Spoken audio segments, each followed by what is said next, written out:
Hello, and welcome to today's Energy Transition Series webinar on grid readiness. This webinar is part of Season 4 of our Global Energy Transition Series. Building on the successes of our previous energy transition seasons, we continue to explore key energy topics and bring you the latest analysis and insight. I am Kieran Aurora, a clean energy specialist, advising a wide range of clients on their project development and investment activity in the renewables sector. In a moment, I'm going to hand over to my colleague, Arndt Scheffler, based in Germany, who will provide his perspective on where we are in the context of the transition to net zero. Following his short presentation, we'll move to the panel discussion, which I will moderate. And I'm absolutely delighted to be joined by Monica Croser, Grid Ancillary Services Lead for RES, and Lewis Van Stone, Investment Director at Railpen, alongside my fellow partner, Joe Hall, joining from Washington, DC. In terms of housekeeping, today's session is being recorded. It will be shared with you by way of a follow-up email, as well as being available on our website. If you have any questions through the session, please do use the Q&A function, although it's a relatively short session, and so we might not be able to answer all your questions in real time. If that's the case, then we'll do our very best to follow up with you and get you answers afterwards. So without further ado, I'll hand over to Arndt now to give his view on where we are for grid readiness. Arndt. Now, first, good afternoon and good morning to all those who are attending in the United States. I'm very happy to be here and to be able to speak to you. Now, where I am in the European Union, there is the goal to become climate neutral until 2050. And the UK and the United States, at least under Biden, have the same target. Important steps to this end will be everywhere in the world: renewable power generation, use of hydrogen, e-mobility, and at the same time digitization. So in all cases, more power consumption. In the EU, there has been an increase from a bit more than 20% of renewable power in 2011 or 2012 to 42 and more percent in the last 10 years. Similarly, in the United States, PV and wind installed capacity have grown by more than 40 gigawatts in 2024 alone.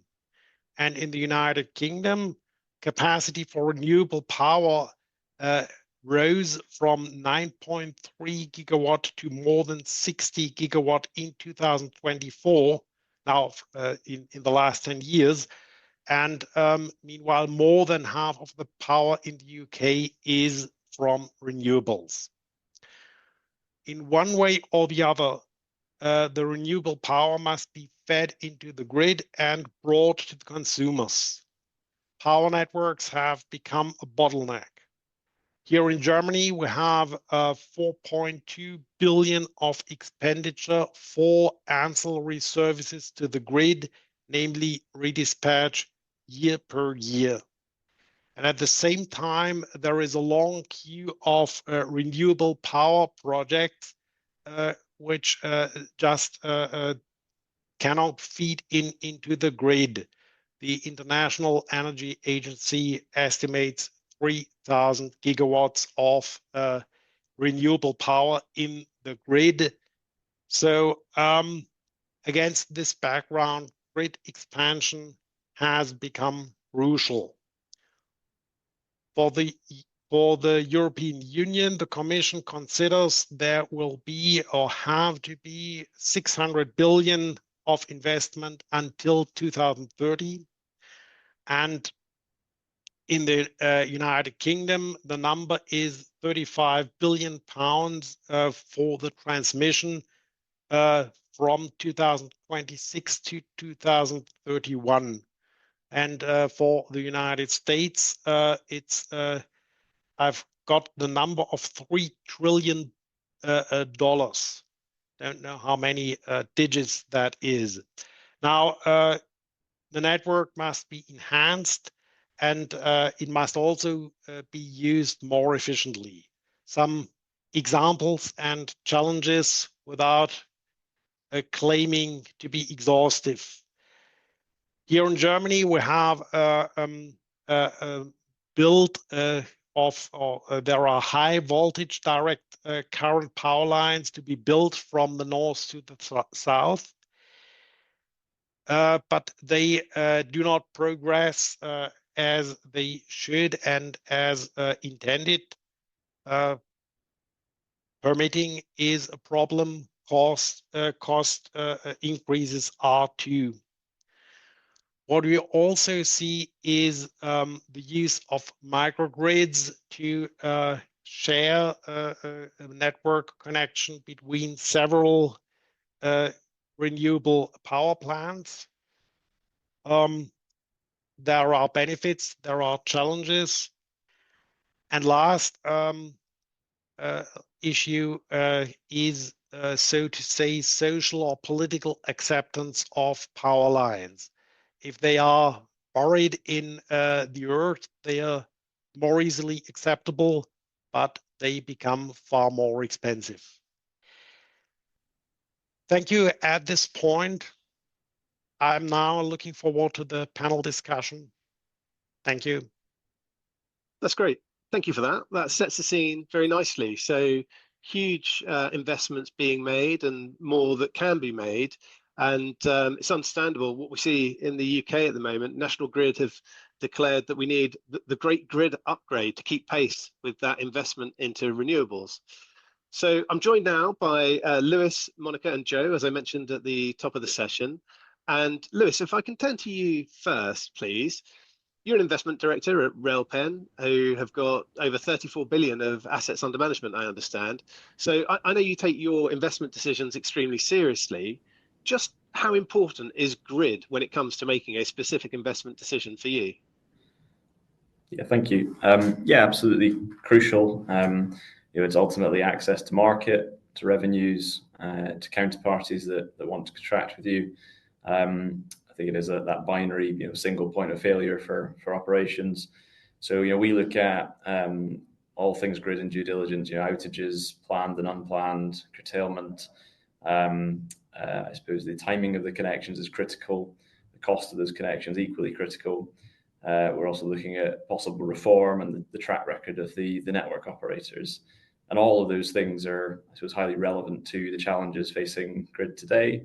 I think it's become more and more in the public eye, this sort of grid constraint issue. And that has actually led, I think, to it becoming a hotter topic than it's ever been at investment committee as well. Got it. So you bring together the technical, the economic, the financial, and to an extent the legal when you're looking at the grid. It really sits at the heart of the investment decision. I think we'll go into some of those technical aspects a bit later in the session, but before we go into too much detail, I'd like to invite Monica and Joe to bring your observations on where we are for the kind of readiness for the transmission system. Monica, you've advised people all over the world on their investments into the renewables market. Are there any initial observations that you would like to make on where we are in the UK, EU, US, or elsewhere? Yeah, sure. So especially for the UK, I think, of course, you're not ready yet to integrate all the renewables we want to integrate and also the new demand we want to supply. And this has an impact on the consumer cost and also on the available grid connection and the queue management for new connection and all the delays that we all know about. So at least I believe that we'll have to build in the next 5 years more than what we have done probably in the last 20 years. So there are measures that have been taken, such as those.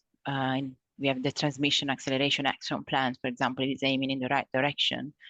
Given that the current approach maybe are resolving the transmission constraints using balancing mechanism and balancing services isn't delivering the best value for customers.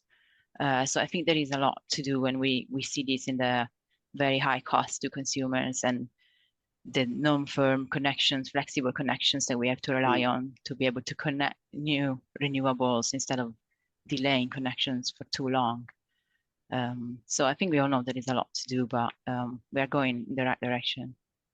Got it. Thank you. And I'd like to come back to you in a few moments just to get into a bit more detail about how that grid is being managed, the code requirements, and so on. But just before we do that, Joe, I wonder if you've got any perspectives from the States. The structure and system of how grid is built and regulated is quite different there to the UK and EU model. Any initial observations you'd like to make? It is. And generation deliverability and transmission planning I think, are officially existential policy issues in the U.S. Just for those who may not be as familiar with our framework, in the U.S., the federal government regulates interstate markets and interstate transmission, but the states, are responsible for what we call integrated resource planning. And of course, generation interconnection and transmission planning are kind of a junction, right, of those federal and state policies.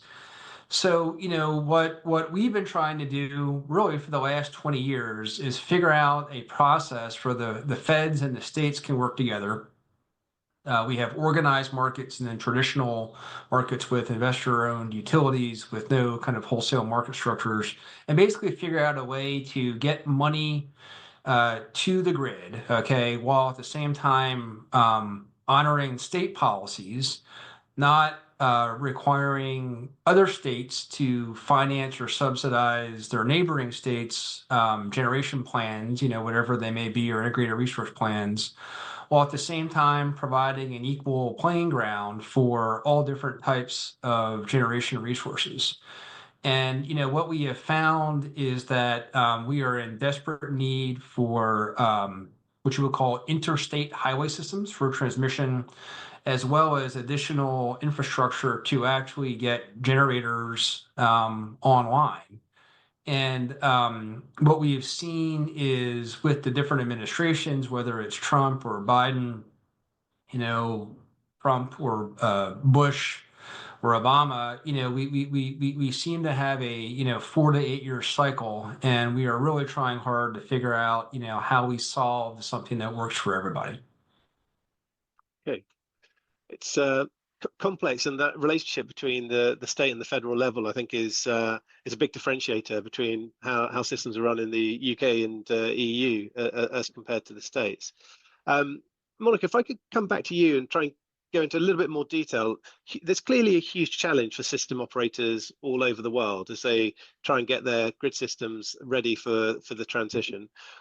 What changes are you seeing, or do you anticipate coming through on grid restoration and resilience to manage the outages and shutdowns that we see? They obviously get high profile and a lot of public attention when these unusual events happen. Are you seeing changes coming through from the regulatory perspective?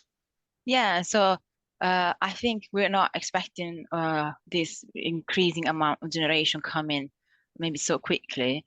But of course, like the volatility of renewable generation could jeopardize the stability of the system if it's not properly managed. So while on one side we want to integrate as much renewable as we can, I think it's important what the system operators are doing. They're trying to do it with the right planning and the right coordinations with all the players. So there are some new grid code requirements on restoration that even if you cannot, let's say, rely on renewables to restart the system after events such as a total shutdown, they still need to have certain capabilities and respect certain requirements and restart within certain time frames. So I think the new obligations that have been placed, at least in the UK, on those assets are very important, even if they might be difficult maybe to achieve for especially some of the older assets. But at least they give a role to all the generators, including renewables, to help with system restoration in events such as a shutdown, which even if they're rare, they still might happen. So we still need to have the right processes and procedures in place and make sure that we all have the right capabilities to cope with those events. So that's in case of critical and extreme events. But regarding minor outages, of course, the first solution is usually to curtail generation, which have an obvious financial impact on the asset owners. But system operators are trying to move towards maybe placing temporary restrictions, giving some day ahead notices rather than just curtailing a site for long period of time. So I see changes, positive changes in those those situations as well. And those presumably are going to have a knock-on impact for asset owners and operators as they need to be more engaged, more intelligent interaction with grid requirements as they go forward. Yeah, And, they need to provide more data and follow the more procedures. Yeah. Yes, exactly. So gone are the days of the passive investor who just watches their asset accrue revenue.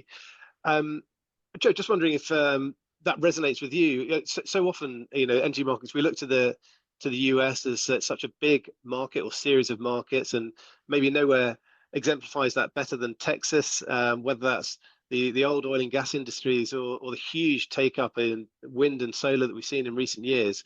But it's not been without its problems as well with the big power outages. And I wonder if that's what you're alluding to when you're talking about the need for the big interstate kind of highways for power. Does what Monica was talking about there chime with what you see in the States? Very much, and it isn't just Texas. For the most part, the American grid system is actually really amazing. Okay, and the utilities and the markets really do an absolutely incredible job of running them. Okay, and that's, I think, true all over the country. And it really takes, a tremendous event, whether it is a superstorm, a fire, or out east we saw, horrible hurricanes kind of take out the system.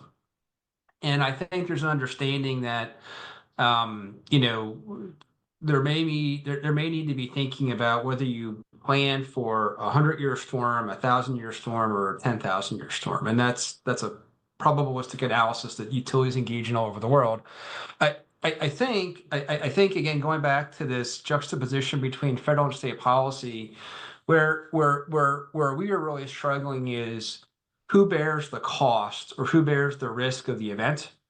Mm-hmm. And we've had multiple regulatory, court, and even legislative discussions on, who should bear the risk of loss. Okay.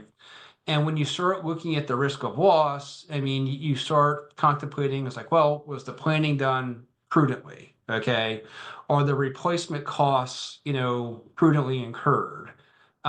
When you are replacing something, who bears the risk of global commodities markets, right? Are people who are engaged in infrastructure development expected to be clairvoyant, right? Should they have anticipated these things, and what's a fair standard?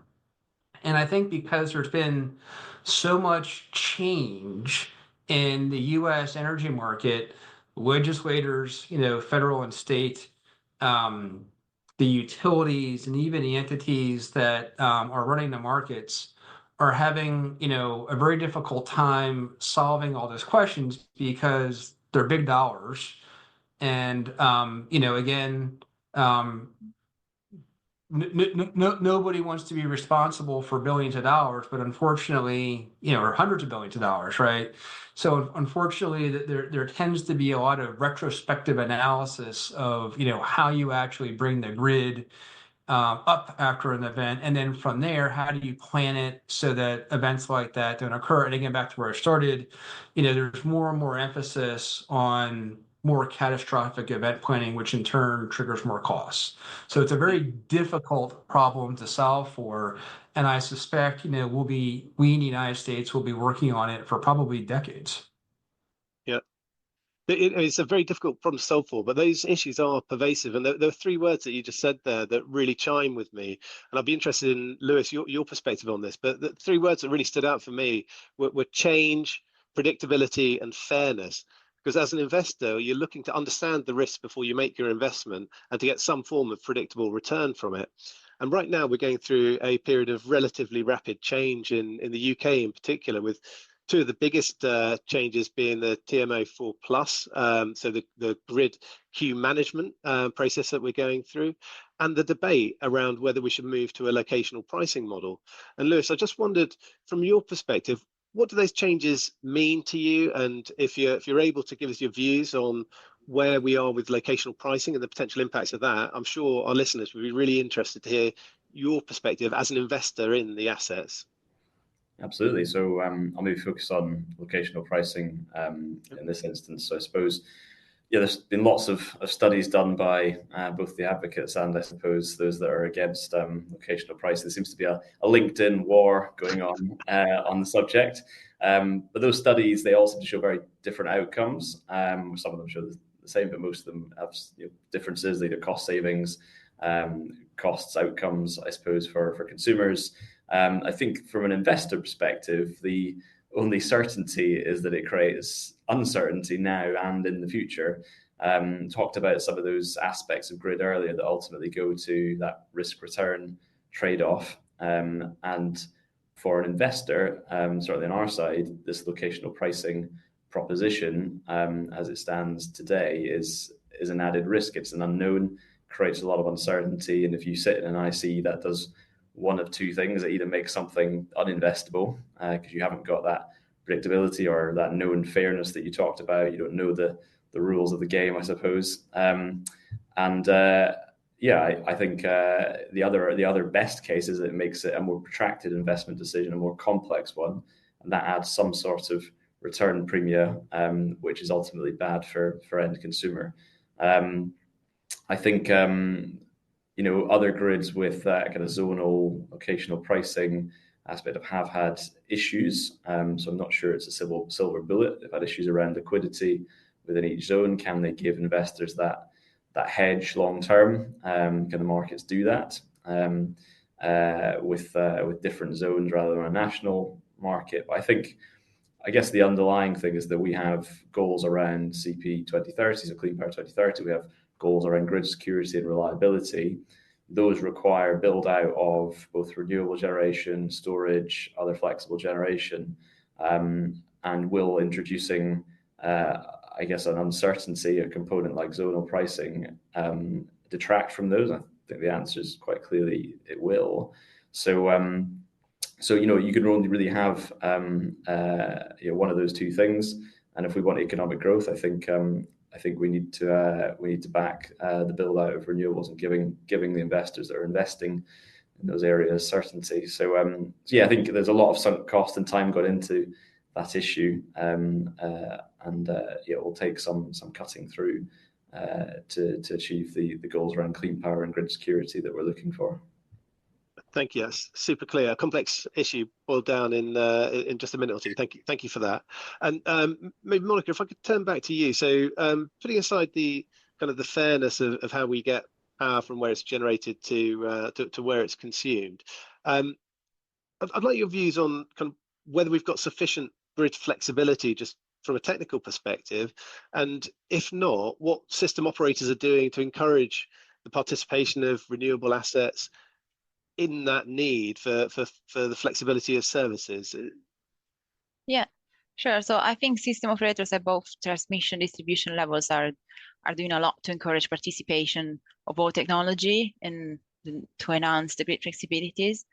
So at all levels, I think they're usually designing new products to reflect the different technologies, of different capabilities, such as lowering the minimum capacity to access and provide a service.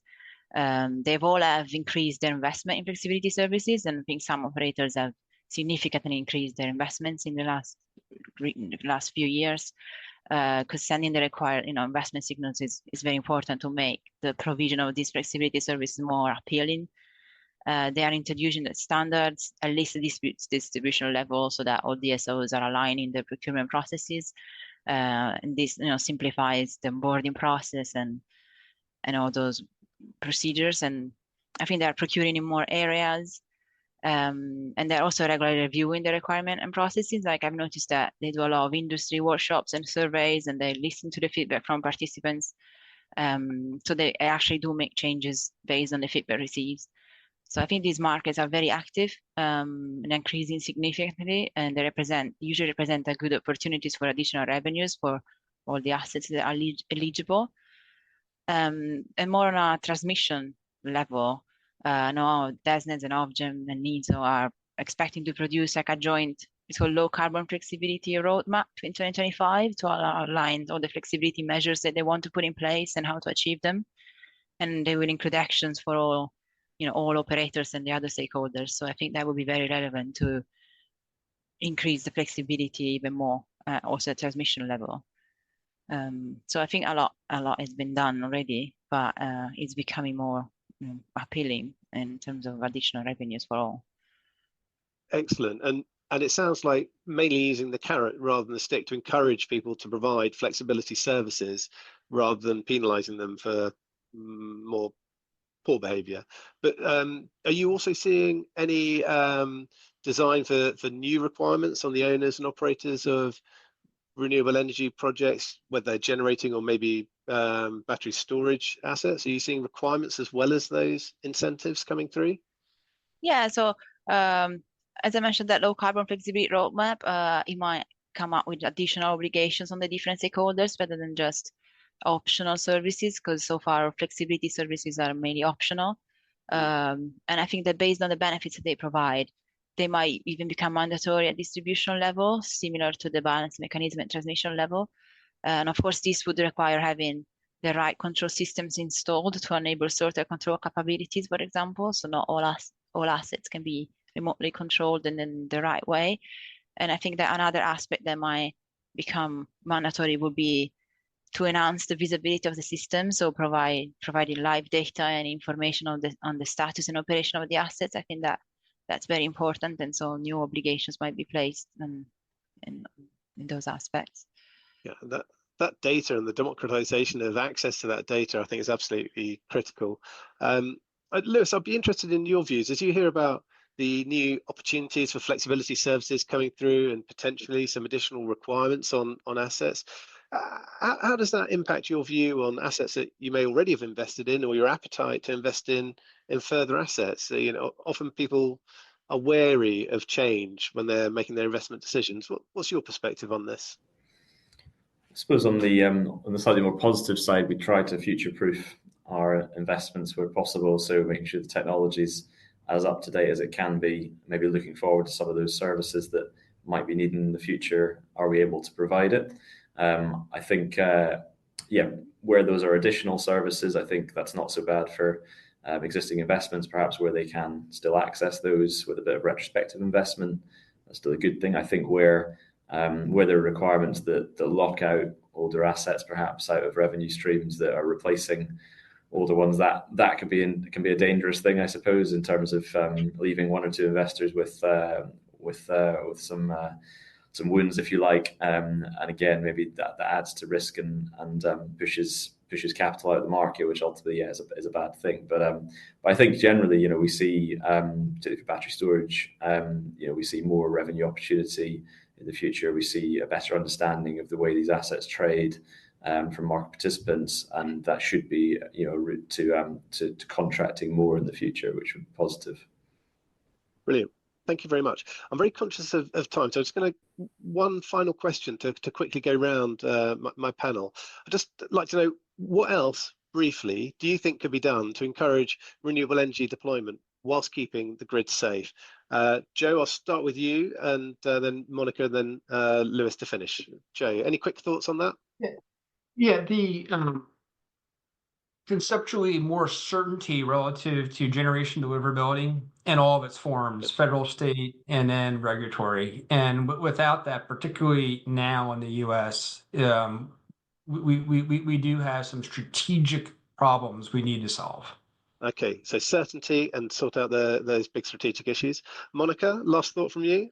Yeah, I think, again, uncertainty, I think to progress all those relevant reforms, which we've been talking about for so long, on the market, on the grid connection, because delaying them just cause additional delays and uncertainty on various projects. So I think good to work on those. There's a theme here. Lewis, certainty? What's your final thought? Yeah, I'll add to that in a second, but I think planning reform, probably a hot topic in the UK as well, and seeing I suppose some of the reasons that have been given to delay planning or block planning in the past perhaps be removed. But I think on the certainty side, really, for me, it's around not creating reform or policy that creates winners and losers. I think you've got to be very conscious of there's billions of pounds of capital invested in 40-year plus investments in each of the jurisdictions we're talking about. And if you burn the investors that are already invested, they're likely to be the people that are going to continue to invest. So you can expect capital to walk to different markets, and that's going to be a bad thing for consumers in the long run. So predictability, certainty, and fairness. I think those are three key words we can all rally behind. Thank you very much to all of my panelists. Really appreciate the thoughts and insights that you've given our listeners. So to wrap things up, please do follow Evershed Sutherland Energy on LinkedIn if you don't already, and you'll get the future updates from us on this energy transition series. As I mentioned at the start of the session, it's been recorded and it will be sent to you very shortly after this recording. Please keep an eye out for the next session in the series. We do hope you can join us again. And any follow-up questions, please do direct them through the usual channels. We'll do our very best to get back to you. So thank you once again to all of my panelists, and have a great afternoon wherever you are.